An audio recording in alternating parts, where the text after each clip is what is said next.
스페이스X 상장 소식 들었지? S1, 그러니까 상장 서류가 드디어 공개됐어. 다들 사상 최대 IPO라고 난리야. 매출은 우리 돈으로 약 28조 원이야. 근데 이 회사 적자야. 28조 버는 회사가 돈을 까먹고 있어. 대부분은 여기서 그냥 넘겨. 머스크 회사니까 미래 가치지. 이렇게. 근데 그건 절반만 본 거야. 진짜 문제는 따로 있어. 이 회사 매출의 절반 이상을 스타링크 하나가 먹여 살리고 있거든. 그런데 그 스타링크의 균열 신호가 잡히고 있어. 가입자 한 명한테 뽑는 돈이 3년 만에 33% 깎였어. 그리고 S1 본문 안에는 시장이 아직 제대로 못 본 폭탄 계약이 하나 더 있어. 끝까지 보면 세 가지를 알게 될 거야. 이 회사가 실제로 어디서 돈을 버는지, 스타링크에 잡힌 균열이 얼마나 심각한지, 그리고 사기 전에 반드시 확인해야 할 위험 신호가 뭔지. 그럼 먼저 이 회사 살림을 세 덩어리로 쪼개서 뜯어볼게. 사람들은 이걸 너무 단순하게 봐. 스페이스X가 상장한다, 머스크 회사다, 우주혁명이다, 사야지. 큰 매출 숫자에 흥분하고 그냥 하나의 회사로 보는 거야. 근데 그렇게 보면 가장 중요한 걸 놓쳐. 스페이스X는 사실 세 개의 완전히 다른 사업이 한 지붕 아래 붙어 있는 구조야. S1이 이번에 처음으로 이걸 쪼개서 보여줬어. 사업부를 따로 떼서 손익을 각각 보는 것. 이걸 세그먼트라고 해. 합쳐 놓으면 안 보이던 게 쪼개면 드러나거든. 로켓 발사 사업, 위성 인터넷 스타링크, AI 사업부 같은 회사 안에 있는데 성격이 완전히 달라. 세 가지가 있으니까 분산된 구조 아니야? 생각할 수 있어. 근데 숫자를 보면 그게 아니야. 스타링크는 1년 동안 영업이익으로 44억 달러를 넘게 벌었어. 마진율로 따지면 39%야. 위성 인터넷 역사상 이런 수익성을 낸 사업이 없었어. 근데 AI 사업부는 같은 기간에 영업 손실이 63억 달러가 넘어. 우리 돈으로 약 9조 6천억 원이 한 해에 사라진 거야. 스타링크가 1년 내내 번 것보다 더 많은 돈을 AI가 한 해에 까먹은 거지. 그러니까 구조가 이래. 잘 나가는 스타링크 하나가 나머지 두 사업의 적자를 동시에 감당하고 있어. 근데 감당하고도 아직 부족해. 합쳐보면 이 회사는 여전히 적자야. 이게 중요한 이유는 하나야. 스타링크 마진이 흔들리는 순간 AI 손실이랑 로켓 적자를 동시에 받아내던 구조가 같이 흔들려. 스타링크만의 문제가 아니라 이 회사 전체의 구조 문제가 되는 거야. 그럼 이제 진짜 질문이 생겨. 왜 스타링크 단가는 깎이기 시작한 걸까? 일시적인 전략인지 아니면 피할 수 없는 흐름인지 그걸 알아야 이 회사를 제대로 볼 수 있어. 먼저 ARPU는 쉽게 말하면 우리 고객 한 명이 평균 얼마짜리 고객인가? 이걸 보는 지표라고 생각하면 돼. 예를 들어 넷플릭스 같은 구독 서비스로 보면 쉬워. 넷플릭스가 한 달에 벌어들인 매출이 1억 원이고 유료 이용자가 1만 명이면 고객 한 명이 평균적으로 한 달에 1만 원씩 내고 있다는 뜻이야. 이게 바로 ARPU야. 그럼 ARPU가 왜 계속 깎이는지 알려면 두 가지를 나눠서 봐야 해. 하나는 스스로 선택한 전략에서 온 거고 다른 하나는 밖에서 오는 압박이야. 먼저 전략 쪽부터 봐. 스타링크는 원래 선진국 시장 중심으로 돌아갔어. 월 99달러짜리 요금제로 그게 39% 마진을 만들어줬어. 근데 성장을 더 빠르게 가져가려면 시장을 넓혀야 했지. 그래서 신흥국으로 들어갔어. 근데 문제가 생겼지? 신흥국 사람들은 월 99달러를 감당 못해. 그래서 저가 요금제를 새로 만들었어. 결과는 이래 가입자 수는 빠르게 늘었어. 근데 가입자 한 명당 뽑는 돈이 같이 깎였지. 지금은 가입자 증가가 단가 하락을 메워주고 있어. 근데 이게 영원히 계속될 수는 없어. 가입자 증가 속도가 둔해지는 순간 단가 하락이 그대로 드러나 그때 매출 성장이 멈추고 마진이 무너지기 시작해. 그게 스스로 선택한 전략의 부작용이라면 두 번째는 밖에서 오는 압박이야. 독점이 깨지기 시작했어. 아마존이 카이퍼 프로젝트에 100억 달러를 쏟아붓고 있어. 영국 원웹은 프랑스 유텔셋과 합병해서 규모를 키웠어. 중국도 과왕이라는 자체 위성망을 띄우고 있어. 지금 당장 격차는 크지. 근데 이 경쟁자들이 본격 서비스를 시작하면 스타링크는 가격 카드를 마음대로 쓸 수가 없어.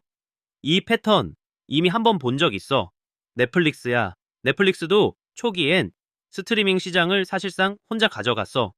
그러다 디즈니 플러스, 애플 TV 플러스, HBO 맥스가 우르르 진입했지. 신흥국 확장까지 겹치면서 가입자당 단가도 같이 깎였어. 그때 넷플릭스가 꺼낸 카드가 광고 요금제였지.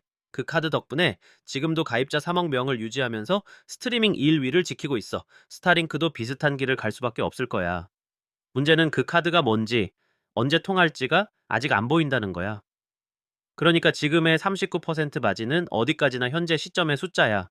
ARPU가 계속 깎이고 가입자 증가율이 둔화되면 그 39%는 한 자릿수로 무너질 수 있어. 스타링크 마진이 흔들리면 지금 스타링크가 떠받치던 구조 전체가 같이 흔들려. 그럼 여기서 질문이 생겨. 야, 이 회사가 스타링크 말고 다른 카드를 갖고 있을까? 네, S1 본문을 보면 하나가 나와. 그리고 그 카드가 놀라워. S1 안에서 시장이 가장 충격받은 한 줄이 있어. 클로드를 만든 엔스로픽이 스페이스X한테 매달 돈을 갖다 바치고 있다는 사실이야. 네, 구조를 먼저 풀게. AI 사업부 안에 콜로서스라는 데이터 센터가 있어. XAI가 여기서 AI 학습을 돌리다가 더 큰 콜로서스2로 옮기면서 기존 공간이 비어버렸어. 그 비어있는 공간을 엔스로픽이 빌려서 쓰고 있는 거야. 월 임차료가 12억 5천만 달러야. 우리 돈으로 약 1조 8,700억 원을 한 달에 내는 거지. 연환산하면 150억 달러야. 계약 기간은 2029년 5월까지니까 총액으로는 약 450억 달러 규모야. 이 숫자가 얼마나 큰지 한번 BQAW 영업 이익이 44억 달러였잖아. 엔스로픽 계약 하나가 연 150억 달러야. 스타링크 영업 이익의 3배가 넘어. 그리고 이건 비어있는 자산에서 나오는 돈이야. 추가로 들어가는 운영비가 거의 없으니까 매출이 거의 그대로 이익으로 쌓여. S1이 이걸 이렇게 표현했어. 미사용 컴퓨팅 용량을 수익화하는 것, AI 사업부 매출이 32억 달러였었는데 이 계약이 본격 가동되면 단순 계산으로 매출이 5배 이상 뛸 수 있어. 흑자 전환 가능성? 있어. 빨라도 2027년이야. 하반기부터 풀 가격이 적용되고 AI 연구개발 비용은 계속 들어가니까. 근데 여기서 반전이 있어. S1 본문에 딱 한 줄이 더 나와. 양측 모두 90일 통보만으로 해지 가능. 엔스로픽이 통보 한 장만 보내면 90일 뒤에 연 150억 달러짜리 매출이 사라지는 거야. 그리고 이게 왜 무서운지 봐야 해. 엔스로픽은 클로드를 만드는 회사야. AI 시장에서 XAI의 그룹과 직접 경쟁하는 회사거든. 같은 시장에서 AI 모델로 맞붙는 두 회사가 한쪽이 다른 쪽 데이터 센터를 빌려서 쓰고 있는 구조야. 이 그림이 영원히 갈 수 있을까? 엔스로픽이 자체 인프라를 갖추는 순간 갈아탈 동기가 생겨. 그 탈출구가 바로 90일이라는 시한이야. 그럼 이제 이 회사가 스스로 공개한 위험을 봐야 해. S1에는 회사가 직접 이건 위험합니다 라고 적어 놓은 부분이 있어. 이걸 리스크 팩터라고 불러. 스페이스X S1에서 이 부분만 36페이지야. 그 안에서 개인 투자자가 사기 전에 반드시 알아야 할 것을 네 가지로 나눠서 볼게. 나눠서 봐야 하는 이유는 각각 위험의 성격이 다르거든. 첫째는 XAI 합병이 만든 적자야. 스페이스X는 2024년에 순이익 7억 9천만 달러를 낸 흑자 회사였어. 근데 XAI와 합병하면서 XAI 손실이 통째로 장부에 잡혔어. 이제 그 결과 2025년 순손실 49억 4천만 달러로 뒤집혔어. 이 숫자를 어떻게 볼지는 해석이 두 갈래야. 비관적으로 보면은 XAI가 계속 까먹는 한 전체 적자가 이어지고 그 돌파구를 엔스로픽 계약이라는 외부 변수에 기대야 해. 낙관적으로 보면 본업인 발사 사업이랑 스타링크는 이미 흑자야. XAI 변수 하나만 해결되면 전체가 뒤집힐 수 있어. 같은 숫자를 두고 두 가지 해석이 갈리는 자리야. 둘째는 커서 합병이야. 커서는 AI한테 코드 짜달라고 하면 자동으로 만들어주는 코딩 도구야. 포춘 500대 기업 절반 이상이 쓸 정도로 개발자 시장에서 가장 핫한 툴이야. 스페이스X가 이 회사를 합병하기로 했어. 성사되면 주식 600억 달러어치를 내놓아야 해. 그런데 무산되면 위약금 15억 달러에 이연 서비스 수수료 85억 달러, 합쳐서 100억 달러를 바로 토해내야 해. 우리 돈으로 약 15조 원이 무산 즉시 빠져나가는 구조야. 합병은 두 회사 의지만으로 되는 게 아니야. 규제 당국이 막거나 시장이 바뀌면 한쪽이 발을 뺄 수 있어. 그러면은 그 100억 달러가 그대로 비용이 돼. 셋째는 S1이 직접 리스크라고 적어 놓은 것 중에서 가장 이상한 항목이야. 머스크 그 자체가 리스크로 올라와 있어. 내 의견이 아니야. S1의 회사가 직접 적어 놓은 내용이야. 회사가 한 사람의 시간과 판단력에 과도하게 의존하고 있다라는 거지. 머스크는 지금 스페이스X 외에도 테슬라, 뉴럴링크, 보링 컴퍼니를 동시에 이끌고 있어. 하루 24시간을 4개 회사가 나눠가는 구조야. 이미 테슬라가 이걸 보여줬어. 머스크가 X 인수에 집중하던 시기에 테슬라 주가가 크게 흔들렸어. 스페이스X 상장 직후에 머스크의 관심이 다른 쪽으로 쏠리면 비슷한 일이 반복될 수 있어. 넷째는 그록 규제 조사야. XAI의 AI 채봇 그록이 성적 딥페이크 콘텐츠 관련해서 여러 규제 기관 조사를 받고 있어. 이 리스크는 두 방향이야. 직접적으로는 규제로 서비스가 제한되면 AI 사업부 매출이 흔들려. 간접적으로는 IPO 직후에 이 헤드라인이 터지면 효과가 배로 증폭돼. 상장 초기에는 작은 뉴스 하나에도 주가가 크게 흔들리거든. 이 네 가지를 한번 묶어볼게. 이 네 가지는 따로 도는 위험이 아니야. XAI 적자가 이어지면 엔스로픽 계약에 기댈 수밖에 없는데 그 계약에는 90일 해지 조항이 달려 있어. 커서 합병이 무산되면 15조 원이 빠지면서 자본의 압박이와 머스크 리스크로 단기 변동성이 커진 상황에 그로 규제 뉴스가 겹치면 낙폭이 더 깊어질 수 있어. 연결된 구조야. 여기서 한번 정리하고 가자. 스페이스X는 스타링크라는 강한 캐시카우 위에 서 있어. 근데 그 당하는 신흥국 전략과 경쟁 심화로 계속 깎이고 있어. 그 균열을 메워줄 카드로 엔스로픽 계약이 있어. 근데 그 카드엔 90일짜리 탈출구가 달려 있어. 그리고 XAI 합병 적자, 커서 합병 위약금, 머스크 리스크, 자, 그록 규제라는 네 가지 변수가 서로 연결된 채로 걸려 있어. 그럼 이제 남은 질문은 이거야. 이 구조가 유지되는 조건과 깨지는 조건이 뭔지, 그리고 각각의 경우에 분기마다 눈에 달아야 할 신호가 뭔지를 봐야 해. 이제 중요한 건 이 회사 구조가 버티느냐 무너지느냐가 아니야. 그게 어떤 신호로 먼저 나타나는지야. 분기마다 눈에 달아야 할 체크포인트가 네 가지 있어. 하나씩 짚어줄게. 첫 번째는 스타링크 ARPU야. 지금 66달러까지 깎인 상태잖아. 그냥 이 숫자가 여기서 멈추는지 아니면 계속 내려가는지. 지금은 가입자 수가 빠르게 늘면서 단가 하락을 메워주고 있어. 근데 가입자 증가 속도가 둔해지는 순간 ARPU 하락이 마진에 그대로 박혀. 39%였던 마진이 한 자릿수로 내려앉는 조건이 바로 이거야. 다음 분기 실적이 나올 때 66달러 아래로 내려갔는지 먼저 봐. 그게 이 회사 캐시카우가 건재한지 아닌지를 판단하는 첫 번째 기준이야. 두 번째는 엔스로픽 계약이야.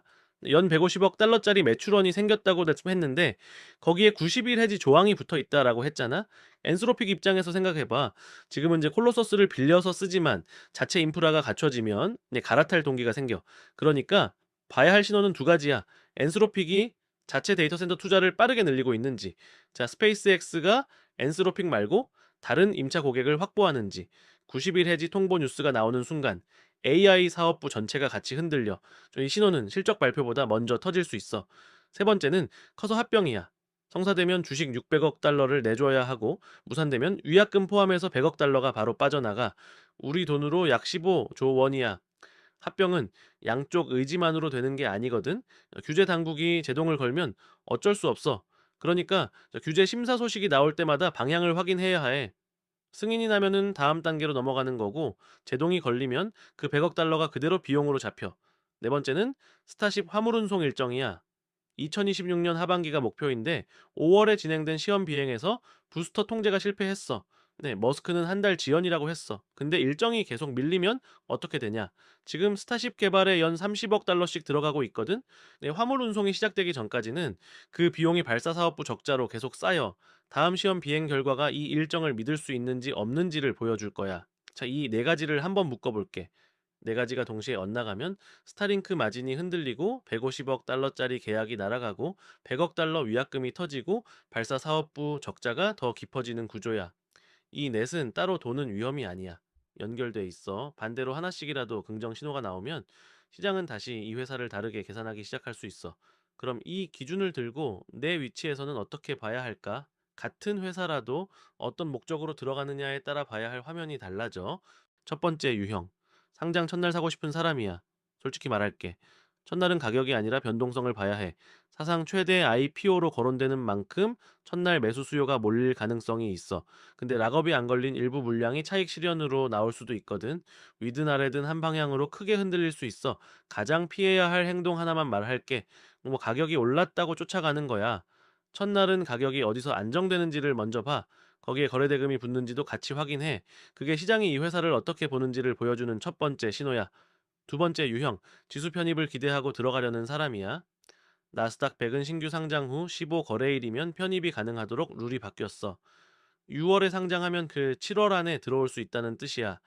편입이 확정되면은 패시브 펀드들이 비중 맞추려고 강제로 사야 하거든. 매수 압력이 들어올 가능성은 있어. 근데 이건 이미 아는 사람이 다 알고 있는 패턴이야. 편입 직전에 미리 사두고, 네, 편입 후에 파는 트레이딩이 자주 나오거든. 지수 편입 그 자체를 이 회사를 살 이유로 삼으면 안 돼. 편입 이후에도 ARPU가 버텨주고, 엔스로픽 계약이 유지되고, 스타쉽 일정이 지켜질 때 그 가격이 받쳐지는 거야. 세 번째 유형. 펀더멘탈 보고 길게 가져가려는 사람이야. 이 유형은 먼저 한 가지를 정해야 해. 내가 이 회사를 사는 이유가 뭔지. 스타링크 수익성 때문인지, 엔스로픽 계약 같은 AI 수익화 가능성 때문인지, 아니면 스타쉽이 우주 시장을 열어줄 거라는 기대 때문인지, 이유가 다르면 봐야 할 신호도 달라지거든. 스타링크 수익성 때문이라면 ARPU가 66달러에서 멈추는지 봐. AI 수익화 때문이라면 엔스로픽 계약이 유지되는지 봐. 스타쉽 기대 때문이라면 화물 운송 일정이 지켜지는지 봐. 그리고 한 가지 더. 상장 직후에는 머스크 리스크 그룹 규제 뉴스, 커서 합병 소식이 한꺼번에 섞여서 나올 가능성이 있어. 자, 그때마다 내가 산 이유가 실제로 흔들리는 건지, 단순한 당위 노이즈인지 구분할 수 있어야 해. 그 구분이 흔들리지 않는 사람이 장기 보유자야. 오늘은 결국 그 이야기였어. 오를지 내릴지를 맞히는 게 아니라 어떤 신호가 나왔을 때 어떻게 볼지를 미리 정해두는 거야. 오늘 기준이 도움이 됐다면 좋아요로 표시해줘. 그래서 이런 분석을 더 가져갈지 판단하는 신호가 돼. 다음에 같이 뜯어보고 싶은 종목이나 이슈는 댓글에 남겨줘. 댓글은 다음 분석의 출발점으로 볼게. 뉴스보다 판단 기준을 쌓고 싶다면 구독해둬. 예측보다 먼저 필요한 건 판단 순서야. 그 순서를 같이 쌓아가자.